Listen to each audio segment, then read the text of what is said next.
Hello students, आशा करता हूँ आप स्वस्थ होंगे और छुट्टियों के बाद काफ़ी दिनों के बाद वीडियो आपके लिए डाल रहा हूँ। सभी से मेरा निवेदन है कि जिन्होंने अभी तक इस चैनल को सब्सक्राइब नहीं किया है वो प्लीज़ चैनल को सब्सक्राइब कर लें और बेल आइकॉन को दबा दें। जैसे ही वीडियो डलेगा उसका नोटिफिकेशन आप तक पहुँच जाएगा। और हाँ, आपकी कोई भी जिज्ञासा हो, कोई भी क्वेरी हो, उसे आप कमेंट बॉक्स में कमेंट्स में जरूर लिखिएगा, उसका मैं निराकरण करने की कोशिश करूंगा। तो आइए स्टूडेंट्स, आज हम शुरू करते हैं रसायन विज्ञान में अध्याय 2 अम्ल, क्षारक एवं लवण। अम्ल, क्षारक एवं लवण को शुरू करने से पहले हम बेसिकली सबसे पहले बात करेंगे वैद्युत अपघट्य। क्या होते हैं वैद्युत अपघट्य? वे पदार्थ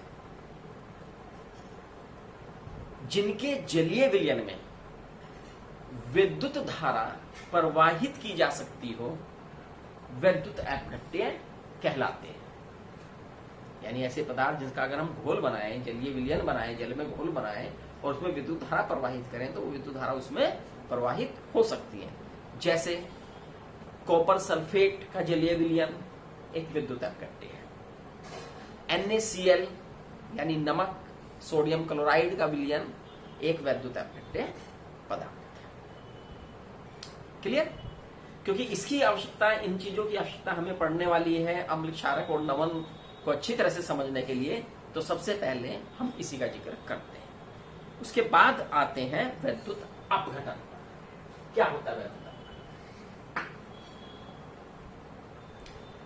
जब किसी वैद्युत अपघट्य के जलीय विलयन में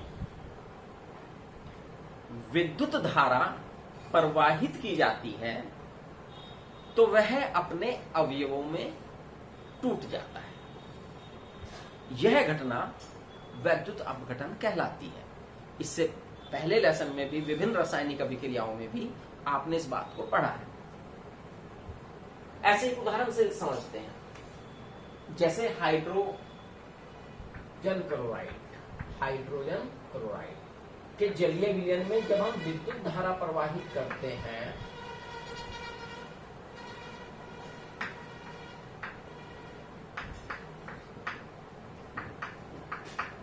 तो ये चूंकि हाइड्रोजन और क्लोरीन से मिलकर बना है तो ये हाइड्रोजन और क्लोरीन में टूट जाता है। ये घटना विद्युत अपघटन कहलाती है। इसी प्रकार से यदि हम जल में कुछ बूंदे अम्ल की मिलाकर, अम्ल मिलाने से वो विद्युत का चालक बन जाता है, और उसमें विद्युत धारा प्रवाहित करें, H2O, पानी का सूत्र क्या है? H2O, जानते हैं आप अच्छी तरह से। और जब इसमें विद्युत धारा प्रवाहित की जाती है तो विद्युत धारा प्रवाहित करने पर ये हाइड्रोजन और ऑक्सीजन देता है। तो ये सब गैस है, जी लिखने का मतलब गैस। तो ये घटना भी विद्युत अपघटन है। ठीक। एक आता है आयनिक वियोजन का सिद्धांत या आयनिक सिद्धांत। आयनिक वियोजन का सिद्धांत, या इसे हम आयनिक सिद्धांत के नाम से भी जानते हैं। इसे भी जरा देखिए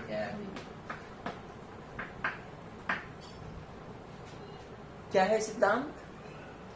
कि भाई जब किसी वैद्युत अपघट्य पदार्थ को जल में घोला जाता है, यानी उसका जलीय विलयन तैयार किया जाता है, तो जल में घोलने पर वो विद्युत अपघट्य आयनों में टूट जाता है।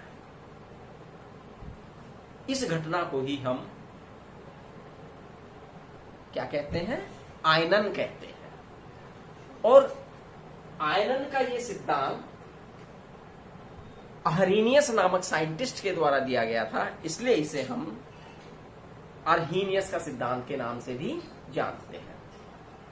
जैसे आयनिक वियोजन का सिद्धांत मैंने कहा, जैसे NaCl नमक को हम जल में घोलें और उसका एक विलयन बनाए, तो विलयन बनाने पर वह आयनों में टूट जाता है। ये जो आयनन होता है ये दो विपरीत प्रकार के आवेशों में आवेशित आयन होते हैं, एक धनायन और एक प्रकार के ऋणायन होते हैं और धनायन होते हैं। ये घटना आयनन कहलाती है। तो ऐसे ही जितने भी वैद्युत अपघट्य पदार्थ हैं, जब हम उसे जल में घोलेंगे, कॉपर सल्फेट को यदि हम जल में घोलें तो Cu आयन और सल्फेट आयन में टूट जाता है। यह घटना आयनन है। आर्रेनियस ने बताया कि भाई जो मूल पदार्थ है, वैद्युत अपघट्य पदार्थ है और जो आयन है, इनके बीच में एक साम्य अवस्था, एक इक्विलिब्रियम स्थापित हो जाता है।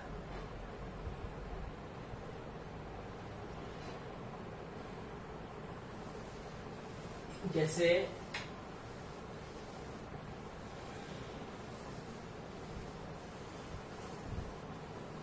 हम देखेंगे इसे,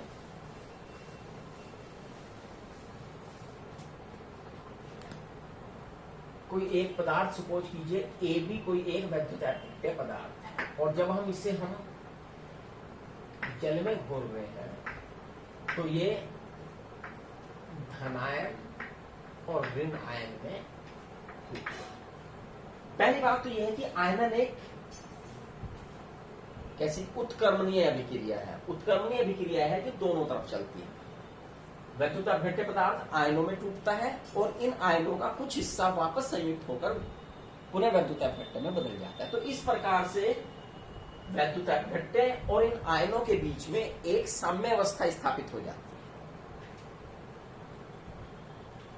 ठीक, हालांकि इसमें और डिटेल पढ़ी जा सकती है, लेकिन वो आपके हाई स्कूल स्तर से थोड़ा बाहर की चीज हो जाएगी, आपके पाठ्यक्रम से थोड़ा बाहर हो जाएगा, तो हम इसे आगे लेकर नहीं चल रहे हैं। हम केवल आपको इतना ही बता रहे हैं कि जब किसी वैद्युत अपघट्य को जल में घोला जाता है तो आयनों में टूट जाता है, तो आयनों के बीच में और वैद्युत अपघट्य के बीच में एक साम्य अवस्था स्थापित हो जाती है। हाँ, एक होता है आयनन की मात्रा, इसे देखिए आप।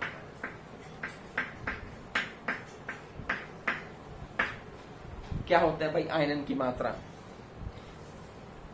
जो विद्युत अपघट्य है जिसे हम जल में घोल रहे हैं, तो आयनित अणुओं की जो मात्रा है वो वास्तव में उसके आयनन की मात्रा कहलाती है। अगर मैं इसे सूत्र के रूप में देखूं आयनन की मात्रा में,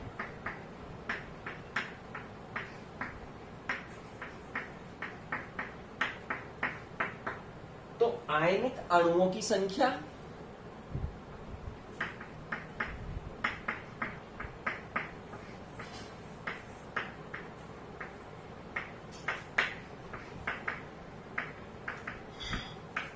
बटे कुल अणुओं की संख्या।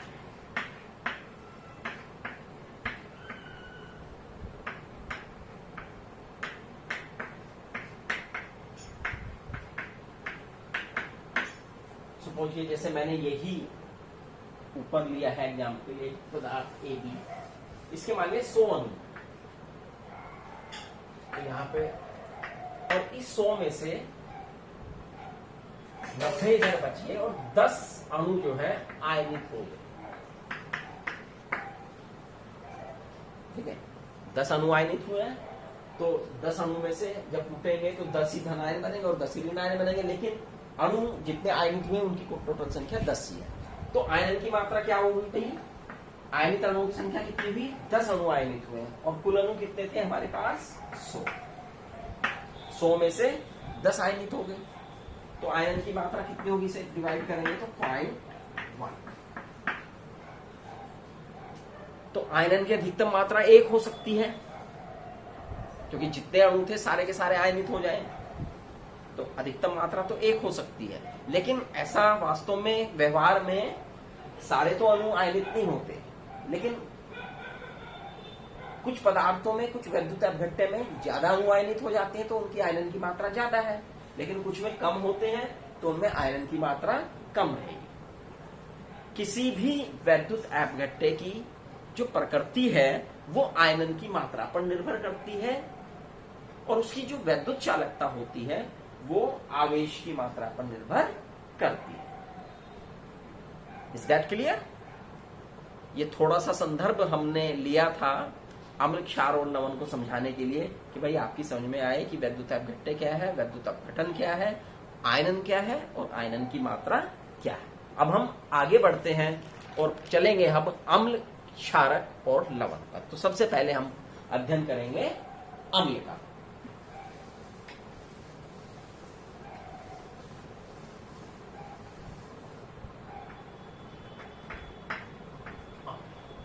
अंग्रेजी में जिन्हें एसिड,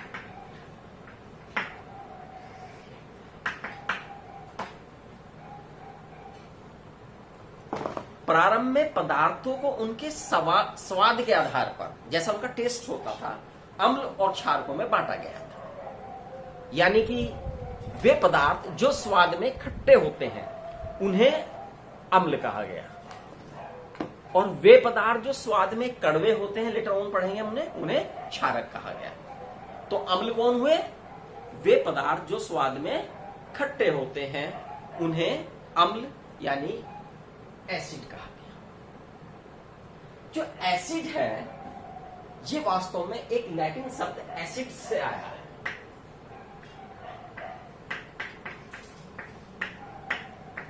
और जिसका अर्थ ही खट्टा होता है। शुरू में केवल सिरका ही एक ऐसा पदार्थ था जो खट्टा था और जिसे अम्लीय रूप में जाता। उसके बाद लेटर ऑन काफी खट्टे पदार्थों को हमें पता लगता चला गया और ये भी हमने जान लिया कि भाई जिसमें भी खट्टापन है उसमें कोई ना कोई अम्ल जरूर है। जैसे कुछ खट्टे पदार्थ, जैसे आप सबसे पहले जहन में आपका आएगा नींबू, तो नींबू में कोई ना कोई अम्ल है। तो कौन सा अम्ल है? साइट्रिक अम्ल। कौन सा अम्ल है? साइट्रिक।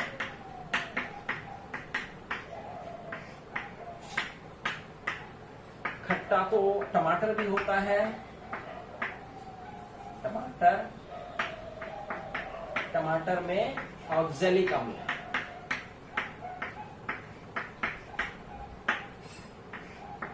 इमली भी खट्टी होती है। इमली में टार्टरिक,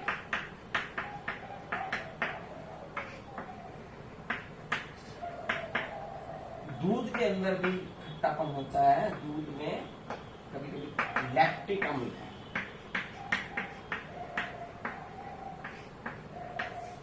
और सिरका तो खट्टा है ही, सिरके का जब हम जिक्र कर रहे थे, और सिरके में एसिटिक अम्ल।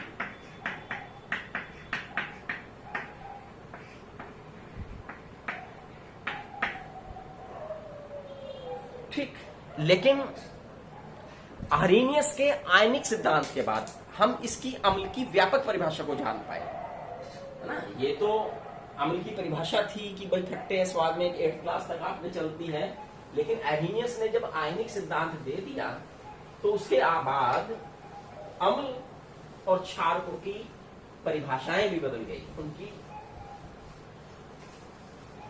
विशेषताएं हमने आयनों के आधार पर निकाली। तो आर्हेनियस के अनुसार अम्ल वे पदार्थ होते हैं जो जलीय विलयन में हाइड्रोजन आयन देते हैं। कौन से आयन देते हैं? हाइड्रोजन। अम्ल जलीय विलयन में देंगे हाइड्रोजन आयन, जलीय विलयन में। जैसे सपोज कीजिए हाइड्रोक्लोरिक अम्ल है, क्या सूत्र होगा हाइड्रोक्लोरिक अम्ल का? HCl। और जब हम इसे जल में घोलेंगे तो जल में घोलने पर ये आयनों में टूटेगा, और एक आयन इसने हाइड्रोजन आयन दिया और दूसरा आयन इसने क्लोराइड आयन दिया। चूंकि इसने हाइड्रोजन आयन दे दिया है तो आर्हेनियस के अनुसार ये एक अम्ल है। एक दूसरा उदाहरण और समझते हैं, सल्फ्यूरिक अम्ल। सल्फ्यूरिक अम्ल का सामान्य नाम क्या है? गंधक का अम्ल। तो क्या सूत्र होगा इसका, याद है किसी को? बताओ। H2SO4। और जब हम इसे जल में घोलते हैं तो ये भी हाइड्रोजन आयन और सल्फेट आयन में टूट जाता है। कहने की बात नहीं, जब इसने हाइड्रोजन आयन दिया है तो ये क्या हो गया, एक अम्ल हो गया, नाइट्रिक अम्ल HNO। इसे भी जब हम जल में घोल रहे हैं, हाइड्रोजन आयन और नाइट्रेट आयन। तो यानी सभी अम्लों में एक सामान्य, एक कॉमन बात हो गई कि अम्ल वे पदार्थ हैं जो जलीय विलयन में हाइड्रोजन आयन देते हैं। अब ये जो हाइड्रोजन आयन है ये जल में स्वतंत्र नहीं रह पाता। ये क्या करता है, जल के अणु के साथ क्रिया कर जाता है और बना लेता है हाइड्रोनियम आयन। कौन सा आयन है, हाइड्रोनियम आयन।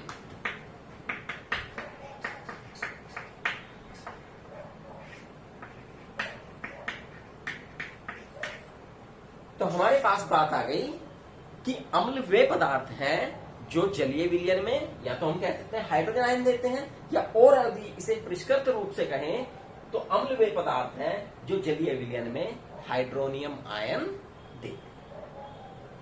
तो मैं समझता हूं आपको अम्ल की जो परिभाषा है वो समझ में आई होगी। हालांकि इसे और भी आगे आधुनिक बनाया गया है भाई, है ना, लोरी के द्वारा दिया गया सिद्धांत भी है, लेकिन वो हमारे पाठ्यक्रम से थोड़ा बाहर है तो उसका भी हम जिक्र नहीं करेंगे। फिलहाल तक हम एक धारणा अपने मन में बना के रखेंगे कि अम्ल वे पदार्थ हैं जो जलीय विलयन में हाइड्रोजन आयन या हाइड्रोनियम आयन देते हैं।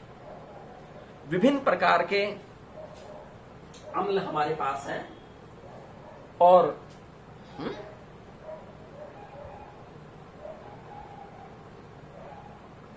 जैसे मैंने कुछ अम्ल तो लिखा है आपको, सल्फ्यूरिक अम्ल, हाइड्रोक्लोरिक अम्ल, नाइट्रिक अम्ल, एसिटिक अम्ल, इसी प्रकार से फास्फोरिक अम्ल,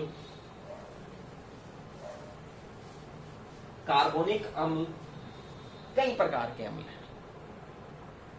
ठीक, अब हम आगे बढ़ेंगे इसमें।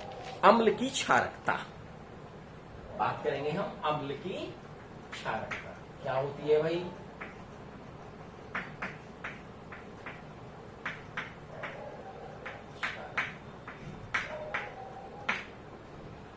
क्या होती है अम्ल की क्षारकता? जिस अम्ल में जितने प्रतिस्थापनीय हाइड्रोजन परमाणु होते हैं वह उस अम्ल की क्षारकता कहलाती है। जितने भी प्रतिस्थापनीय हाइड्रोजन परमाणु है किसी अम्ल में तो उसकी क्षारकता कहलाएगी। क्या मतलब, जैसे हम देखें ये कौन से अम्ल का सूत्र लिखा मैंने, ये याद होनी चाहिए आपको, हाइड्रोक्लोरिक अम्ल। और जब हम देखते हैं इसमें तो H + Cl इस तरह से टूटता है। तो प्रतिस्थापनीय हाइड्रोजन परमाणु कितने रहे इसमें, एक। तो इसका अर्थ ये हुआ हाइड्रोक्लोरिक अम्ल की क्षारकता हो गई 1। H2SO4 सल्फ्यूरिक अम्ल को अगर हम देखें तो ये टूटता है 2H + SO4। यहां पर प्रतिस्थापनीय हाइड्रोजन परमाणु हुए 2, तो यहां पर क्षारकता कितनी जा रही है, 2। फास्फोरिक अम्ल H3PO4 को यदि हम देखें तो ये इस प्रकार से टूटता है। तो यहां पर प्रतिस्थापनीय हाइड्रोजन परमाणु कितने दिए इसने, 3, तो क्षारकता हो गई 3। अब हम लेते हैं एसिटिक अम्ल, सिरका जिसे हम कहते हैं एसिटिक। क्या सूत्र होता है सिरके का या एसिटिक अम्ल का, CH3COOH। तो क्या होनी चाहिए इसकी क्षारकता, जरा सोचिए मन में कि कितने प्रतिस्थापनीय हाइड्रोजन परमाणु है इसमें। तो देखते हैं कैसे टूटता है, CH3COO- ऐसे। तो चूंकि इसमें प्रतिस्थापनीय हाइड्रोजन परमाणु तो एक ही है, भले ही इसमें टोटल 4 हाइड्रोजन परमाणु थे इधर, लेकिन प्रतिस्थापनीय तो एक ही है, तो इसकी क्षारकता कितनी हुई, 1। Is that clear? तो ऐसे हम क्षारकता निकाल लेते हैं।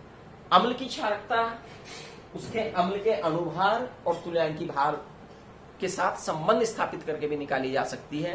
तो अम्ल की क्षारकता बराबर होती है, अम्ल की क्षारकता बराबर होती है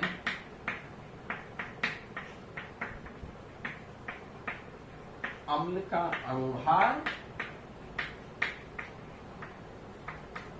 अपॉन अम्ल का तुल्यांकी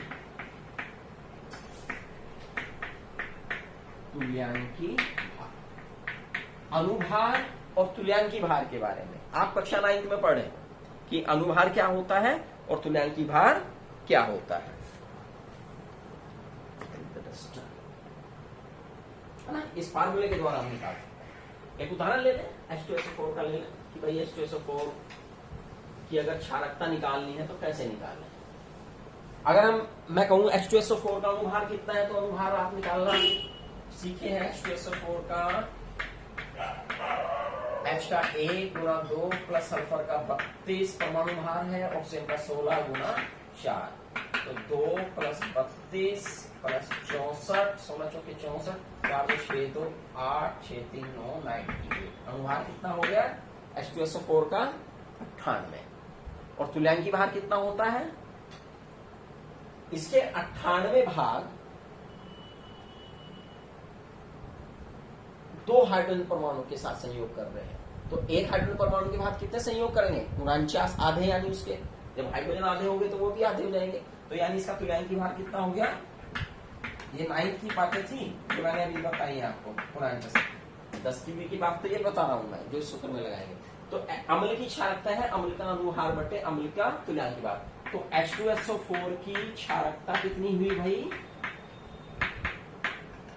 H2SO4 का अणुभार कितना निकाला हमने 98, और इसका तुल्यांकी भार कितना है 49, 49 टू का, तो कितनी आई क्षारकता 2, और यहां पर भी हमने क्षारकता इस तरह से निकाली। तो क्लियर? तो आप जान जाएंगे कि अम्लों की क्षारकता कैसे निकाली जाती है। क्लियर हुई ये बात? अब हम देखेंगे प्रबल और दुर्बल की अम्लों की प्रबलता।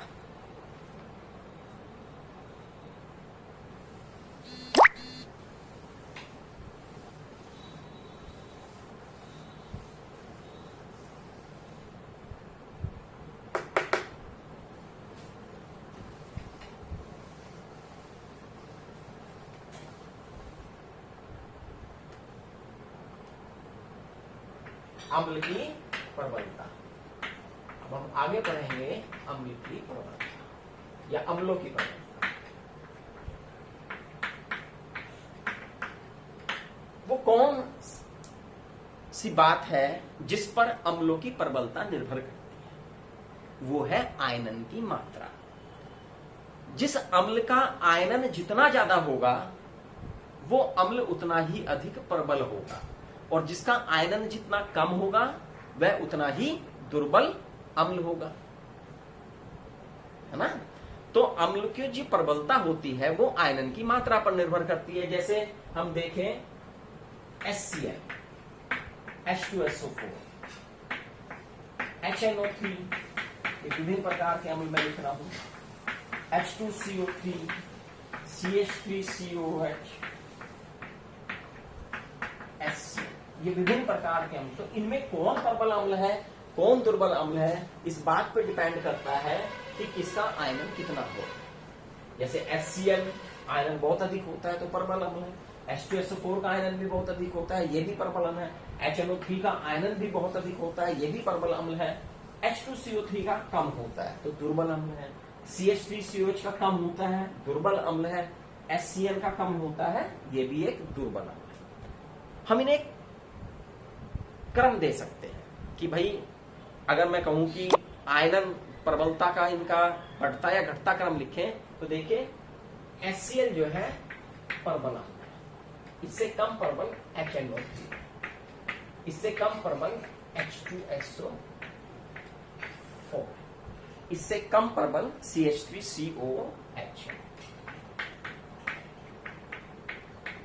इससे कम प्रबल H2CO3 है और HCl सबसे दुर्बल है। HCl सबसे प्रबल, इससे कम प्रबल HNO3, उससे कम H2SO4, CH3COH और कम, यानी दुर्बल हो गए शुरू, ये दुर्बल और ये तो और भी ज्यादा दुर्बल। तो प्रबलता और दुर्बलता जो है डिपेंड करती है अम्लों की उनकी आयनन की मात्रा पर।